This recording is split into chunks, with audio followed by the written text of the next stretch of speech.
Pablo Murillo from Genesis Leadership Trainings. Mira, mira, mira. Welcome wherever you are at in any part of the world that you may be watching us. I congratulate you for being here. Why? Because you are hungry to succeed. And today, this message is a powerful message. So pay close attention, take notes, and more importantly, apply this in your life. We're going to be talking about an identity of adversity. Identity is one of the most complex processes that we as humans go through. Putting together the notion of who we are. How do we see ourselves? How do we relate to the world around us? Very powerful. The strongest force in the human spirit is to be congruent with one's identity. You see, according to the way you see yourself, you will behave. Your behaviors are an extension of that identity. And a lot of the things that happen in our lives are a product of the identity and the actions we engage in. How we relate to the world and other people is part of that identity. How does an identity of adversity affect you? How does it affect your potential, your ability to succeed? That's what we're going to talk about today. And let me share this story with you. Those of you who may not know, there is a book called Think and Grow Rich, written by Napoleon Hill, the godfather of personal development. He lived in the 1900s, and this book was the first book that had the success principles that successful men of that day used to achieve their success. However, this book, as powerful as it is, and as iconic as Napoleon Hill is as a figure, very respected by all of us, obviously including me, there was one more lesson to succeed, which he did not include in that book. And that is why I decided to put together this message. And that principle is that we must be cognizant not to have an identity of adversity. So remember that. I'm going to wrap it all up and put it together like a gift so you can have it at the end of this talk. So let's go through the story that I want to share with you. Napoleon Hill lived in the 1900s. And when I looked at his life and I researched it, I see that he had a tumultuous childhood. Napoleon Hill was categorized as a troublemaker when he was a young child. And in his county, everybody knew that Napoleon Hill was on the road to being an outlaw. Everybody knew that. Napoleon Hill used to look up to an outlaw by the name of Jesse James. And as a matter of fact, writings show that when he was a young child, he carried around a gun. So imagine that. What kind of thinking must a young man have to acquire to carry a gun and to look up to an outlaw? That should tell you a lot. However, there was one event in his life that completely changed everything. When his father remarried, all of a sudden he had a stepmother. The name of this stepmother was Martha Ramsay Banner. But Martha Ramsay Banner did care for Napoleon, and she wanted to see him succeed. So she really put a lot of energy into building a relationship with Napoleon. She even used to say to Napoleon, Napoleon, people got you wrong. She used to say, you're not the worst in our county. You are just the most active. Talk about seeing the 10 in Napoleon, right? Well, now Martha kept developing the relationship with Napoleon. And then she said to him, Napoleon, I have a proposition to make you. If I buy you a typewriter, will you give me your gun? Back in those days, having a typewriter was the big thing of that day.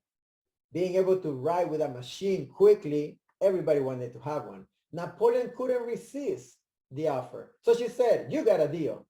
He gave her his gun. She got him the typewriter. And the rest is history. That was the beginning of that writer and famous public speaker that we know of today. So Napoleon left the mountains of Virginia and began pursuing that success, okay? And as I look at his trajectory towards his success, again, what I see is a tumultuous series of events. Now, don't get me wrong. I know that success, and you should know, that to reach your success is not going to be a straight line. It's going to be ups and downs, back and forth, ups and downs, back and forth, victories, failures, adversity, challenges, glory, happiness, sadness, all of it is in there. But it's your ability to stay enthusiastic between those events and keep moving forward that makes somebody successful. But when I look at Napoleon's trajectory, I see a pattern. I see a pattern of tumultuous events that I think could have been avoided. And when I look at my own life, I see a mirror of what was happening to Napoleon. So let's go through some of those events. When he got a job at an automobile company where he created an educational department. However, as successful as that educational department became, he mismanaged the credit line given to him by the bank, lost everything, and lost his job. Then after that, he went ahead and acquired half the interest of a candy company. Now listen to this. Educational department, candy company. Complete different industries, but that's how hungry he was to succeed. Nevertheless, what happened with this candy company, tensions between him and his partners drove him out of business. Then he went ahead and began something that he called the George Washington Institute. Again, very successful. People were really, he had a great clientele, let's put it that way. But then the draft for World War I in 1918 wiped out his clientele. So we cannot hold that one against him. The whole world decided to go to war. So we won't hold him accountable for that one. So let's keep going though. After that, he decided to start a magazine that he called The Golden Rule, where he began actually putting these principles of success so that his readers could succeed once they learn from these principles. However, disagreements with his partners and the legal problems that came from it drove him out of business again. That's the second time you hear that, disagreements with his partners. After that, he decided to open up another magazine. And we should remember that opening up a magazine, especially back in those days, was really a tough endeavor to take on. But he did it once, and then he did it again. This second magazine, he called it the Napoleon Hill magazine. Again, people started gravitating towards his magazine. There were subscriptions through the roof. He was making good income, everything. He had reached his success again. But once again, an old enemy from his past resurfaced and started driving away subscriptions, acquired the mortgage to that magazine, and then foreclosed on Napoleon Hill. And once again, he lost everything. Then he went ahead and partnered up with a man by the name of Don Mallet in a smaller town. He left the big city, went to a smaller town. Don Mallet was a newspaper businessman. And working together with Napoleon, they began succeeding again. They had a lot of subscriptions, an editorial column, speaking engagements. Life was good. Again, he had done it one more time. But then, here we go. Adversity showed up. Don Mallet and Napoleon got involved in an altercation with the gangsters of that town who were manipulating the police to help them in their illegal activities. The gangsters ended up murdering Don Mallet and told Napoleon, if you don't leave town within an hour, you are next. So Napoleon got into his car, left everything, and left, and went back to the mountains of Virginia, where he hid for about a year, again, in fear of his life. And this is what's amazing. He went back to carrying a gun. Now think of that. All the successes that he had experienced, all the different lives that he had experienced when he left the mountains of Virginia, leaving that boy that had that mentality of carrying a gun. But somehow, years later, after he had done all that, he ended up in the same mountains carrying a gun. It seems like nothing had changed, It seemed like he just went around the block to end up in the same place, right? And that's what jumped out at me. What happened? What was at work here? My theory is this. Napoleon understood the principles to succeed. And the fact that he kept succeeding time and time again is proof that he was correct about those principles. But it isn't enough to understand the principles and apply them into your life. You must be cognizant of your identity, how you see yourself. And Napoleon carried what I call an identity of adversity. Remember, we discussed, he used to carry a gun. He was on the trajectory to becoming an outlaw. Were it not for his stepmother, Martha Ramsay Banner, he probably would have been an outlaw. But even when he left the mountains of Virginia, he carried that identity of adversity within him. By the time we are 6 years old, we already acquire the values and belief system that will affect us for the rest of our lives. Now, it doesn't mean that we cannot change that, but these beliefs that we acquire during those early years have a lot of impact on us. And I think that Napoleon wasn't able to quite shake some of those beliefs, some of those values that he acquired when he was that kid that used to carry that gun and on the road to being an outlaw. So the adversity that I'm talking about shows up to us in many different ways, okay? Now listen to this. The definition of adversity: a state or instance of serious and continued difficulty or misfortune. A state or instance. So adversity is not just an event that occurs. Oh gosh, I faced adversity today. No, adversity is also a way of being, the way you see yourself. And when you see yourself through that lens of adversity, what happens? Your behaviors start gravitating towards adversarial events, and you keep attracting that into your life. Some of that adversity can come to us through emotions such as anger, jealousy, ego-driven, fear, for example. Like, I'll give you an example for me. I grew up in the Civil War in Nicaragua during the 1970s, and I saw the world through that lens of adversity, the lens of war. And because I saw the world through that lens, I acquired that identity of adversity. So everywhere I went, even when I was not in war anymore, I carried the war with me. I carried the war mentality, the way I related to others. I carry this mentality of survival of the fittest. Only the strong survive. And I sure didn't want to be the one that was going to be the prey. So I became the predator. That's how identity of adversity shows up in your life, okay? But let's talk about a little further how that can show up in your own life. For example, have you ever gone outside and be angry, and then you look outside and then you notice everything that's beautiful? Of course not. If you're angry, you're going to go outside and look at a sunny day and say, this is too sunny.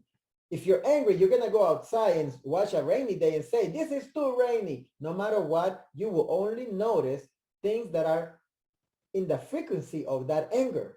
So adversity is the same way.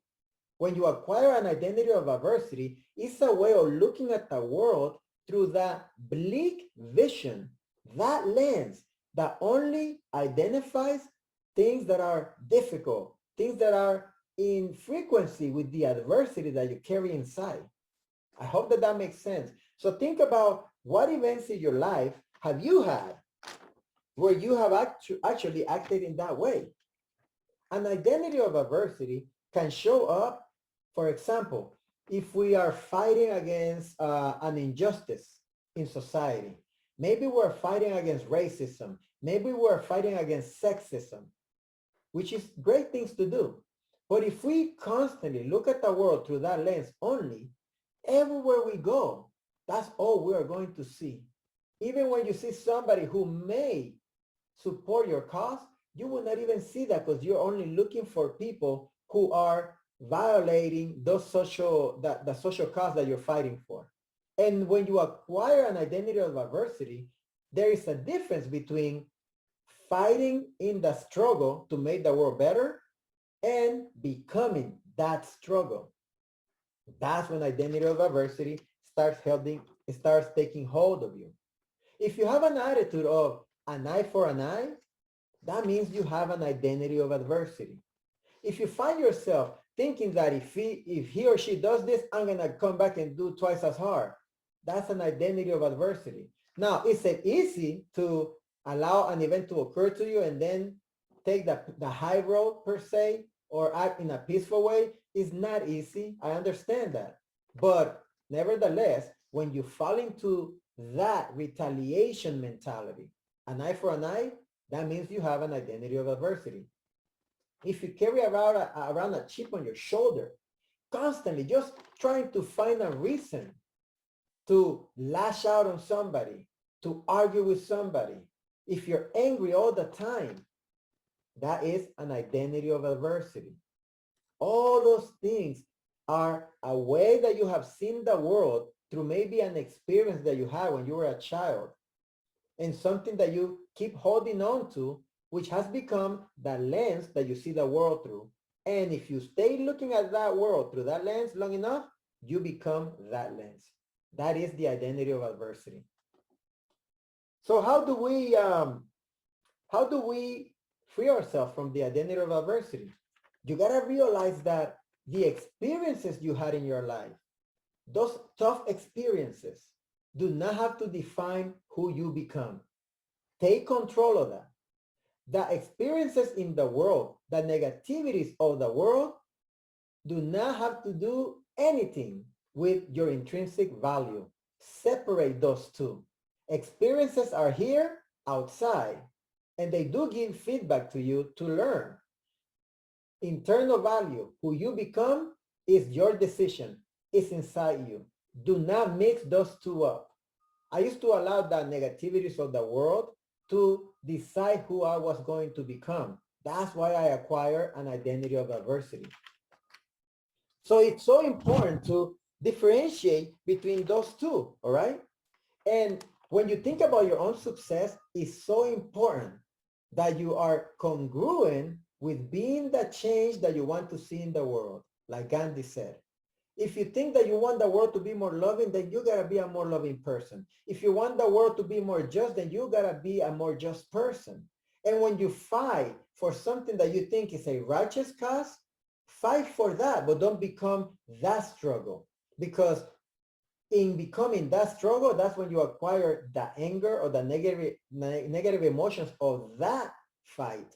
And that's when you acquire the identity of adversity. It's about making different choices. It's about treating people exactly how you would like to be treated. Napoleon Hill eventually overcame this obstacle, and he didn't write this as one of the principles in his book. That's why I'm glad that you're here listening to this, because I'm verbalizing this principle to you. When he was 68 years of age, listen to that, 68, a whole life. He was invited to speak at a town called Paris in Missouri. Everybody heard in that town that he had helped other places become more successful by sharing the principles and teaching his principles. So they invited him to this town to sell his course. One person in that town, though, was not too happy about having Napoleon coming to do that. So he literally mounted a campaign to basically destroy his reputation, criticize him, etc. You see that old Napoleon Hill, or the young Napoleon Hill, I should say, when he was younger, that Napoleon Hill would have heard that guy do that and would have engaged in the mentality of an eye for an eye, would have retaliated, would have started fighting. And what happened was that Napoleon Hill, for the first time, he realized that fighting, getting into that retaliatory behavior didn't serve him. So what did he do? He ignored the man, and instead, all the money that he had from the tuitions of that course, he invested it into radio time to tell everybody his message. And then he gave that course for free to everybody in town and people in the surrounding counties. And that shut that critic up real quick. That's what turning the cheek is all about. Turning the cheek doesn't mean that you're going to get hit on the other side of your face. No, it means just looking in the opposite direction of what your usual response would have been. 180 degrees. Look the other way. Turn that cheek on the other way and get a different response out of you. Take a different approach. You see, part of what Napoleon Hill had to learn and part of what we all have to learn is that in our drive to succeed, sometimes we're so committed to driving, so committed to reaching our goal that we start rubbing people the wrong way. We start stepping over people. We start thinking that if you don't work as hard as me, then you're not good enough. We start saying that you are a lazy person because you don't work as hard as I do. That in itself is another aspect of the identity of adversity. And Napoleon Hill had this way of rubbing people the wrong way when he got off stage. He was short with people. And then that mentality of a child, right? Having a gun, survival of the fittest, only the strong survive, was the same mentality that he took with him as he tried to attain his success. And eventually it kept showing up with these partners, having problems with him, people coming back to get him.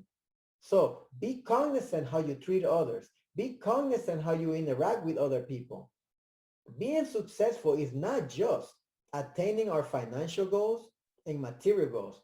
Being successful is about controlling your emotions, being in tune how you want to treat others so that they will give you back that positive energy that you put out. That's what it's all about, not just about the money that you make. If you're in any kind of services, keep in mind that drive hard to succeed, but don't drive over people to succeed. It's not wrong to be ambitious.